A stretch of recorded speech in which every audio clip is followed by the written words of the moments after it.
जय श्री कृष्ण प्यारे भक्तों, मेरे चैनल पर आपका बहुत बहुत स्वागत है। आज के वीडियो में आप सुनेंगे सावन मास महात्म्य कथा का अध्याय 16। पिछले अध्याय में हमने भक्त मार्कंडेय ऋषि की अद्भुत कथा सुनी। हमने जाना कि सच्ची श्रद्धा और भगवान शिव पर अटूट विश्वास के सामने मृत्यु भी हार जाती है। आज की कथा एक ऐसे भक्त की है जिसने अपनी कठोर तपस्या से भगवान शिव को प्रसन्न कर लिया था, लेकिन अपने अहंकार के कारण जीवन में कठिनाइयों का सामना किया। आज हम सुनेंगे लंका के राजा रावण और भगवान शिव की भक्ति की कथा। यह कथा हमें सिखाती है कि भक्ति के साथ विनम्रता होना भी उतना ही आवश्यक है। रावण कौन था? रावण लंका का महान राजा था। वह अत्यंत विद्वान था। उसे वेदों, शास्त्रों और अनेक विद्याओं का बहुत ज्ञान था। वह भगवान शिव का परम भक्त भी माना जाता है। उसने भगवान शिव को प्रसन्न करने के लिए बहुत ही कठिन तपस्या की थी, लेकिन रावण के अंदर एक बहुत बड़ी कमी थी, अहंकार। उसे अपनी शक्ति, ज्ञान और सामर्थ्य पर बहुत गर्व था।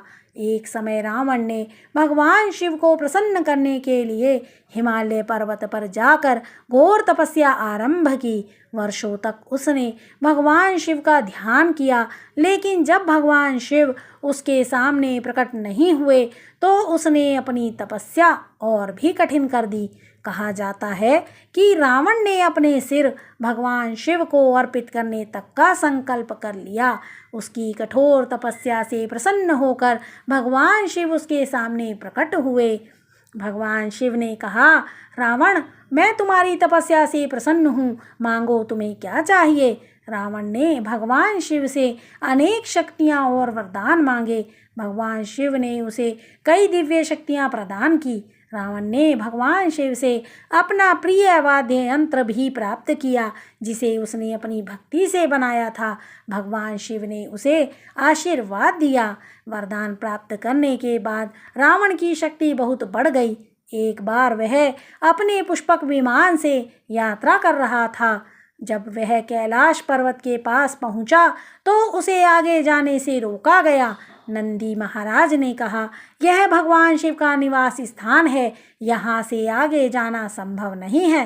रावण को क्रोध आ गया। उसने नंदी जी का अपमान किया और अपने बल के अहंकार में कैलाश पर्वत को उठाने का प्रयास करने लगा। जब रावण कैलाश पर्वत उठाने लगा तो भगवान शिव ने अपने पैर के अंगूठे से पर्वत को थोड़ा दबा दिया। पर्वत के भार से रावण के हाथ दब गए। उसे अपनी शक्ति का अभिमान टूटता हुआ महसूस हुआ। अब उसे समझ आया कि संसार में भगवान शिव से बड़ा कोई नहीं है। वह वहीं बैठकर भगवान शिव की स्तुति करने लगा। कहा जाता है कि रावण ने अपनी भक्ति से भगवान शिव को प्रसन्न करने के लिए सुंदर स्तोत्र की रचना की। रावण की स्तुति से प्रसन्न होकर भगवान शिव ने उसे मुक्त किया और कहा, रावण, तुम्हारी भक्ति महान है, लेकिन अपने अहंकार पर नियंत्रण रखना। रावण ने भगवान शिव को प्रणाम किया, लेकिन समय के साथ उसका अहंकार फिर से बढ़ गया और यही अहंकार उसके पतन का कारण बना। इस कथा से हमें यह सीख मिलती है, केवल भक्ति करना ही पर्याप्त नहीं, विनम्रता भी आवश्यक है। ज्ञान और शक्ति मिलने पर अहंकार नहीं करना चाहिए।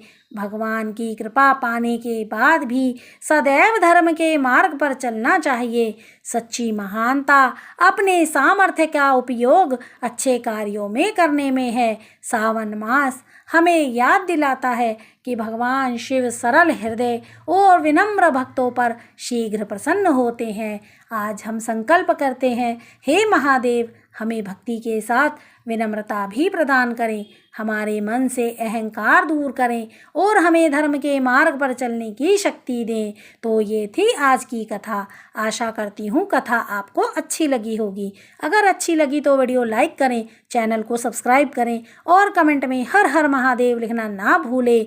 कल के अध्याय में हम जानेंगे भगवान शिव के परम भक्त राजा भागीरथ की कथा। कैसे उनकी तपस्या से माँ गंगा धरती पर आईं और पूरी मानव जाति का कल्याण हुआ। तब तक के लिए जय श्री कृष्णा।